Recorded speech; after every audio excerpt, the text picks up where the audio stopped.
तो साथ संगत जी, एक छोटे से गांव में दो लड़कियां रहती थी, रिया और नेहा।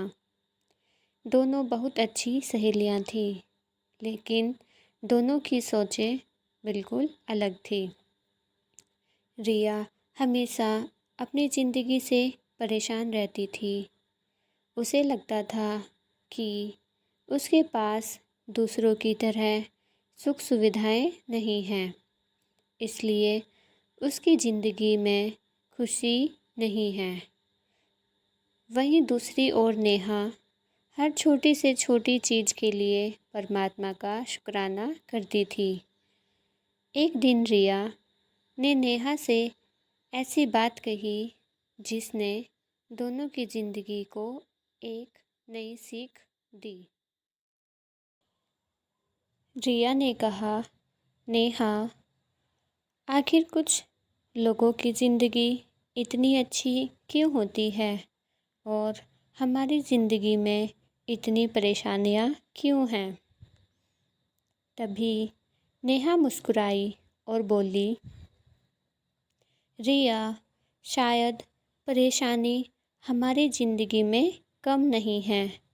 शायद हम अपनी खुशियों को देखना भूल गए हैं। और यहीं से शुरू हुई दोनों सहेलियों के बीच ऐसी बातचीत, जिसने रिया को ज़िंदगी देखने का एक बिल्कुल नया नज़रिया दिया। तो आइए सुनते हैं पूरी कहानी और अंत में जानेंगे कि सच्ची खुशी आखिर मिलती कहाँ है। तो साथ संगत जी,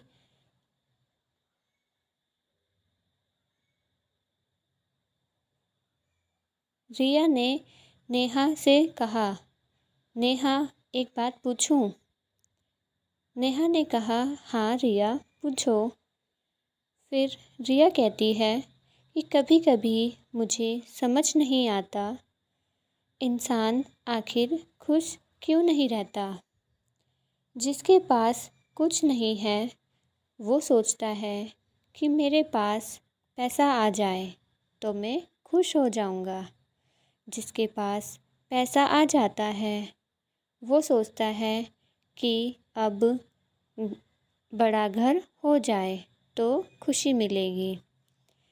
घर बड़ा हो जाता है तो कोई और चिंता शुरू हो जाती है। आखिर ऐसा क्यों है? तभी नेहा बोलती है, क्योंकि रिया, इंसान ने खुशी को गलत जगह ढूंढना शुरू कर दिया है। तब रिया पूछती है, गलत जगह मतलब? तब नेहा बोलती है, हाँ, हम सोचते हैं कि खुशी चीज़ों में है, लेकिन असली खुशी चीज़ों में नहीं बल्कि मन की आस्था में होती है। एक गरीब इंसान भी कभी कभी चैन की नींद सो सकता है और एक बहुत अमीर इंसान भी रात भर चिंता में जाग सकता है। बस फ़र्क घर का नहीं उसके मन का है। तब रिया बोलती है, लेकिन नेहा, अगर ज़िंदगी में परेशानी हो तो मन शांत कैसे रहेगा? तब नेहा बोलती है, परेशानी तो हर किसी के जीवन में आएगी रिया, लेकिन एक बात याद रखना, ज़िंदगी में परेशानी आना हमारे हाथ में नहीं, लेकिन परेशानी के सामने हमारा रवैया कैसा होगा यह बहुत हद तक हमारे हाथ में है। देखो, बारिश जब होती है तो वह किसी एक घर पर नहीं होती, लेकिन कोई उसी बारिश में छाता लेकर निकल जाता है और कोई घर में बैठकर बारिश को कोसता रहता है। बारिश दोनों के लिए एक ही है, फ़र्क सिर्फ सोच का है। इसी तरह ज़िंदगी की परिस्थितियाँ भी हैं।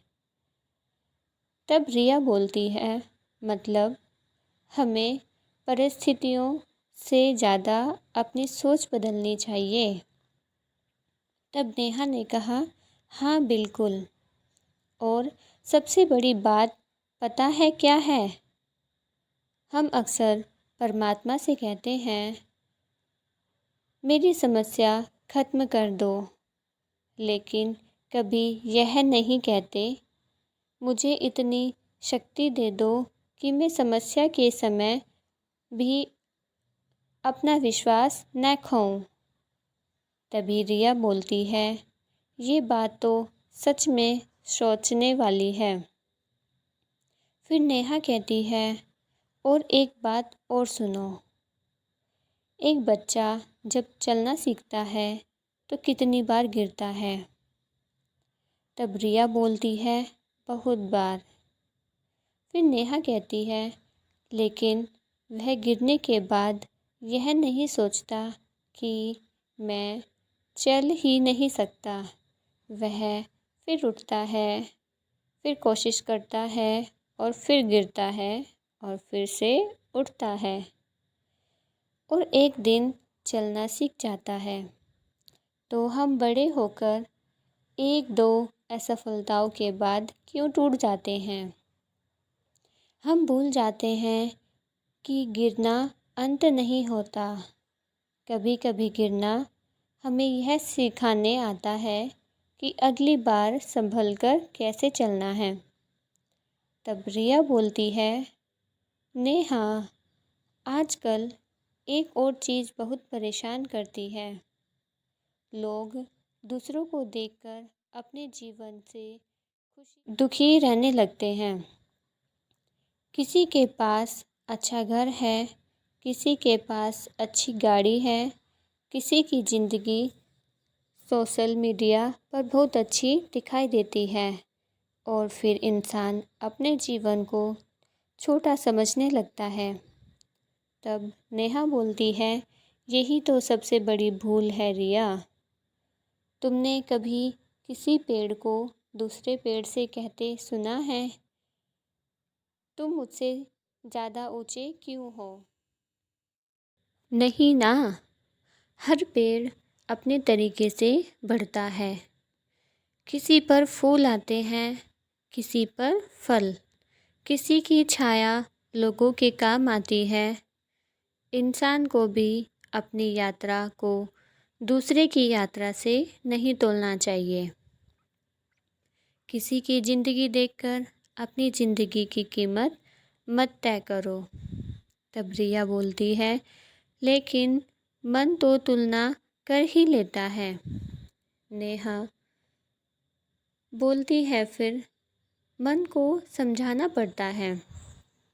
जब भी तुम्हें लगे कि उसके पास मुझसे ज़्यादा है, उसी समय अपने आप से कहना, जो मेरे पास है वह भी किसी और की प्रार्थना हो सकती है। हो सकता है जिस चीज़ को तुम सामान्य समझ रही हो, किसी दूसरे इंसान के लिए वही सबसे बड़ी खुशी हो। तुम्हारे पास परिवार है, किसी के पास परिवार नहीं है। तुम्हारे पास स्वस्थ शरीर से काम करने की क्षमता है, कोई उसी क्षमता के लिए तरस रहा हो सकता है। तुम्हारे पास अपने लोगों से बात करने का अवसर है, किसी के पास शायद वह व्यक्ति ही नहीं जिससे वह अपने दिल की बात कर सके। इसलिए कमी गिनने से पहले कृपा गिननी सीखो। तब रिया बोलती है, नेहा, शायद इसी को शुक्राना कहते हैं। तब नेहा कहती है, हाँ रिया, और शुक्राना इंसान के अंदर बहुत बड़ा बदलाव ला सकता है। सुबह उठकर सिर्फ यह मत सोचो, आज मुझे क्या क्या करना है।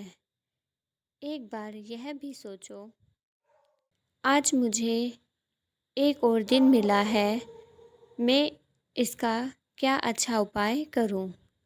क्योंकि हमें अगला दिन मिलेगा या नहीं, यह हमारे हाथ में नहीं है, लेकिन जो दिन मिला है उसे प्रेम से जीना हमारे हाथ में है। तब रिया कहती है, एक बात बताओ, अगर किसी ने हमारे साथ बहुत बुरा किया हो तो क्या उसे माफ़ कर देना चाहिए? तब नेहा कहती है, माफ़ करना कमज़ोरी नहीं है रिया, कभी कभी माफ़ करना अपने मन को आज़ाद करना होता है। सोचो, अगर तुम किसी के प्रति गुस्सा लेकर बैठी हो तो सामने वाला अपने घर में आराम से बैठा हो सकता है और तुम उसके बारे में सोच सोच कर परेशान हो रही हो, तो नुकसान किसका हुआ? तब रिया बोलती है, मेरा ही। फिर नेहा बोलती है, इसलिए हर बात को दिल में लेकर मत बैठो। कुछ बातें समझने के लिए होती हैं, कुछ बातें सिखाने के लिए और कुछ बातें छोड़ देने के लिए। हर बात का जवाब देना ज़रूरी नहीं होता। कुछ बातों का जवाब समय के साथ देना चाहिए। तब रिया कहती है, और अगर कोई हमारा अपमान करे तब? तब नेहा बोलती है, तब भी अपने संस्कार मत छोड़ना, क्योंकि सामने वाले का व्यवहार यह कहता है कि वह कैसा है, लेकिन तुम्हारा व्यवहार यह बताता है कि तुम कैसे हो। अगर कोई तुम्हारे साथ बुरा व्यवहार करे और तुम भी वैसा ही करने लगो तो फिर तुम दोनों में अंतर ही क्या रह गया। सद्गुरु की सीख हमें यही तो याद दिलाती है कि इंसान को अपने व्यवहार में प्रेम, नम्रता और इंसानियत रखनी चाहिए। तब रिया कहती है, नेहा, एक बात अब समझ में आ रही है। हम दूसरों को बदलने में पूरी ज़िंदगी लगा देते हैं, लेकिन खुद को बदलने की कोशिश बहुत कम करते हैं। तब नेहा कहती है, हाँ बिल्कुल, हम चाहते हैं पति बदले, पत्नी बदले, बच्चे बदले या रिश्तेदार बदले या फिर दुनिया बदल जाए, लेकिन कभी आईने में देखकर यह नहीं पूछते, मुझसे ऐसा क्या है जिसे मुझे बदलना है। और रिया, जिस दिन इंसान ने खुद को सुधारना शुरू कर दिया, उस दिन उसे दुनिया को सुधारने की ज़रूरत कम महसूस होगी। तब रिया कहती है, तो क्या इंसान को अपनी गलतियाँ स्वीकार करनी चाहिए? तब नेहा कहती है, हाँ ज़रूर।